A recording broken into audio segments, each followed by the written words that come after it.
March 4, 1944, into the heart of the Reich. The wind was sharp that morning. The grass at RAF Debden clung to frost, and the aluminum wings of the parked Mustangs glistened under a pale English sky. Mechanics moved quietly beneath the growl of engines warming in the mist. Inside a narrow dispersal hut, pilots zipped their flight suits, checked maps, and glanced once more at photographs of family tucked inside their flight jackets. This mission was different. Not France. Not the Rhineland. Today the fighters would go all the way to Berlin. It was the first time in the war that American fighters would cross into the very heart of Nazi Germany and come back. The P-51 Mustangs, sleek and long-legged, idled beside rows of B-17 Flying Fortresses and B-24 Liberators. Their drop tanks were full. Their machine guns were loaded.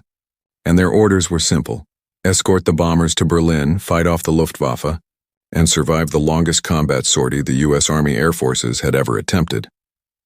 At 9:12 a.m., the wheels lifted from the runway. The fighters banked into formation, and 2,500 miles of hostile sky waited. Some would not return, but history would remember this day as the one when the Mustang changed the war. In the winter of 1943, the Allied air campaign over Europe hung in a precarious balance. The United States Army Air Forces had promised daylight precision bombing, the idea that thousands of bombers could cripple Germany's war industry by striking factories, refineries, and rail hubs deep inside the Reich. It was a bold strategy, and it was failing. American bombers flew without adequate escort fighters. The P-47 Thunderbolt and P-38 Lightning were formidable, but their range was limited. They could protect the bomber streams only as far as the western border of Germany. Once the formations crossed into the heartland, toward cities like Regensburg, Schweinfurt, and eventually Berlin, they were alone, and the Luftwaffe knew it. German Fighter Command waited patiently until the bombers reached their unescorted zone, then unleashed waves of interceptors, Messerschmitt Bf-109s and Focke-Wulf 190s, climbing from airfields that ringed the Reich like a steel halo.